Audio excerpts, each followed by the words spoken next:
Durante un año entero no dije la palabra en voz alta. Ni una sola vez.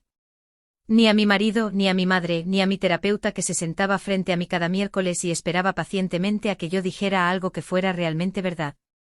Me llamo Isabel, y hace 14 meses perdí a mi bebé en la semana 22. Se llamaba Sofía.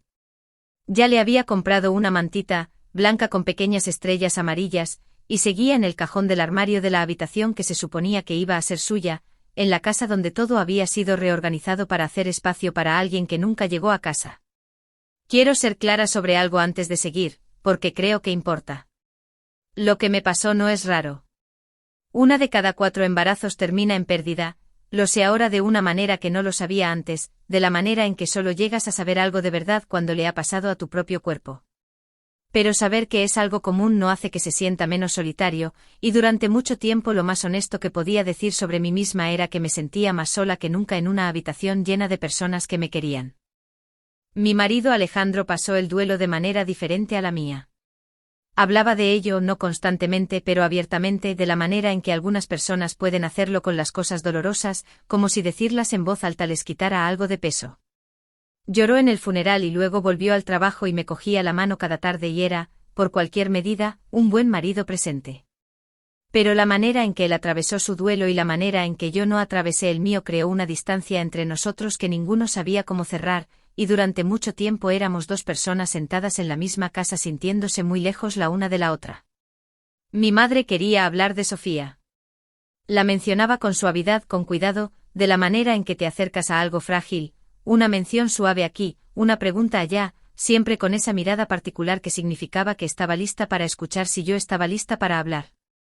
Y la quería por ello, de verdad, pero cada vez que lo intentaba sentía que algo se cerraba dentro de mí como una puerta que se cierra de golpe, y cambiaba de tema y ella me dejaba, y los dos fingíamos que eso estaba bien. Mi terapeuta, cuyo nombre era la doctora Vega y que era una de las personas más pacientes que he conocido, me dijo en nuestra tercera sesión que el duelo que no tiene salida no desaparece, simplemente encuentra otros lugares donde vivir. Asentí y dije que lo entendía y luego fui a casa y reorganicé los armarios de la cocina durante 2 horas porque eso parecía más manejable que lo que ella me estaba sugiriendo que hiciera. Esto duró casi un año. Dejé de ir a las celebraciones de bebés. Cambié mi camino al trabajo para no pasar por el parque donde las madres con cochecitos se reunían los martes por la mañana.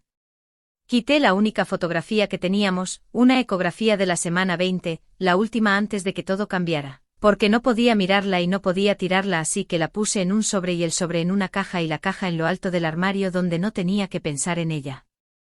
Estaba funcionando. Iba al trabajo y cocinaba la cena y contestaba correos y hacía todo lo que se supone que debe hacer una persona, y por dentro estaba completamente vacía.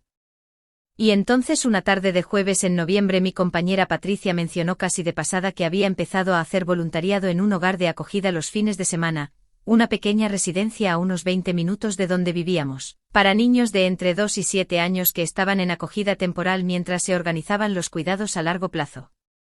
Dijo que a veces era duro pero que le daba algo que no sabía del todo cómo nombrar. Dijo, no tienes que hacer nada especial. Solo tienes que aparecer.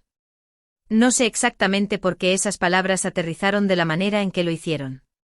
Había escuchado versiones de ese sentimiento antes, solo aparece, solo estate presente, solo pon un pie delante del otro, y siempre me habían sonado vacías, como consejos que funcionaban para otras personas pero no para lo que me estaba pasando a mí. Pero algo en la manera en que Patricia lo dijo esa tarde, en medio de una conversación normal de jueves con café malo de oficina, hizo que algo se moviera muy levemente en un lugar al que había dejado de prestar atención. Fui a casa y busqué la residencia en Internet.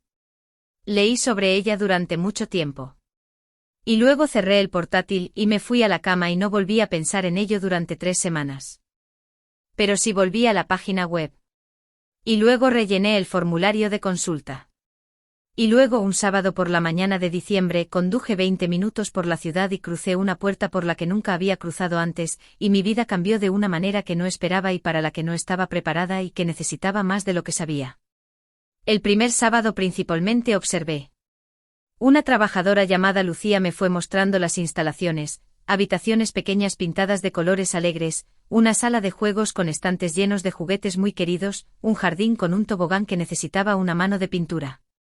Había 11 niños en ese momento con edades entre 2 y 6 años. Algunos me miraron cuando entré y volvieron a lo suyo. Otros me ignoraron completamente. Una niña pequeña con ojos muy serios y dos coletas desiguales se acercó directamente a mí, me dio un dinosaurio de plástico, y luego se fue sin decir nada.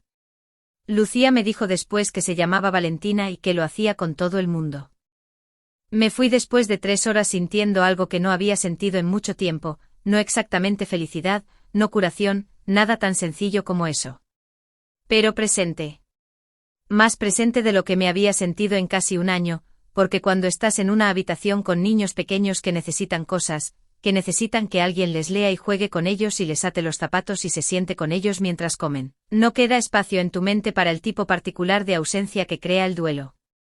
Durante 3 horas había estado completamente en mi cuerpo, completamente en la habitación, completamente allí. Y luego me metí en el coche y conduje a casa y me quedé sentada en el aparcamiento unos minutos antes de entrar. Volví el sábado siguiente. Y el de después. Para la 3ª semana Valentina había empezado a guardarme el dinosaurio específico, un estegosaurio verde, y a presentármelo en el momento en que llegaba, con la misma expresión seria y sin ninguna explicación. Empecé a traerle libros porque Lucía mencionó que le gustaba que le leyeran pero que el personal raramente tenía tiempo suficiente.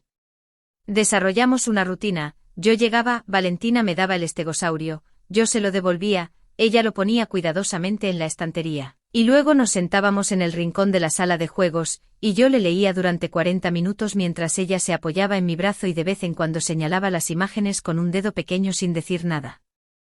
Tenía 3 años y llevaba 2 meses en la residencia y eso era todo lo que sabía de su situación, y todo lo que necesitaba saber. Algo me estaba pasando durante esas mañanas de sábado y todavía no tenía nombre para ello. No era que estar con estos niños reemplazara lo que había perdido, nada reemplaza eso, nada lo hará nunca, y quiero ser muy clara sobre eso porque creo que es importante. Pero había algo en ser necesitada de una manera pequeña y específica y completamente manejable que estaba haciendo algo al lugar dentro de mí que había estado sellado durante casi un año. Como luz entrando por una grieta que no había notado que estaba allí. Unas 6 semanas después pasó algo para lo que no estaba preparada. Era un domingo por la tarde, para entonces ya había empezado a ir también los domingos, y estaba sentada en el jardín con 2 de los niños mayores que se turnaban en el tobogán, y uno de ellos, un niño de 5 años llamado Diego que hablaba constantemente y preguntaba sobre todo, me miró y dijo completamente de la nada, ¿tienes hijos? Abrí la boca y por un momento no salió nada. ¿Qué había sido mi respuesta estándar a esa pregunta durante un año entero? Una especie de congelación interna seguida de una redirección, un cambio de tema, algo que nos alejara rápidamente de la respuesta que no sabía cómo dar. Pero Diego tenía 5 años y me miraba con una curiosidad completamente sin complicaciones, y no había nada en su cara que me requiriera protegerle de nada. Y me escuché decir, tuve una niña. Pero no pudo quedarse. Diego pensó en esto un momento con la seriedad particular que los niños de 5 años aportan a las cosas que les parecen genuinamente interesantes. Luego dijo, ¿como nosotros? Y lo miré y dije, un poco como vosotros, sí. Asintió despacio, aparentemente satisfecho con esto, y luego dijo, ¿quieres un turno en el tobogán? Y dije, sí, por favor. Lloré en el coche después durante unos 20 minutos. No el llanto hueco y desesperado del año anterior, algo diferente, algo que se sentía más como un alivio que como dolor, como una presión que había estado acumulándose durante mucho tiempo encontrando por fin un lugar a donde ir. Esa tarde llamé a mi madre. Contestó al segundo tono y dije, quiero hablar de Sofía. Si todavía quieres escuchar. Y estuvo en silencio solo un segundo y luego dijo, aquí estoy. Siempre he estado aquí. Hablamos durante 2 horas. Le conté cosas que nunca le había dicho a nadie, cómo se sintió en el hospital, cómo fueron los días después, cómo fue volver a casa a una casa que había sido reorganizada para alguien que no estaba allí. Le hablé de la mantita con las estrellas amarillas, que seguía en el cajón, y ella no intentó decirme qué hacer con ella. Solo escuchó. Y luego llamé a Alejandro. Cogió el teléfono y dije, ¿podemos hablar?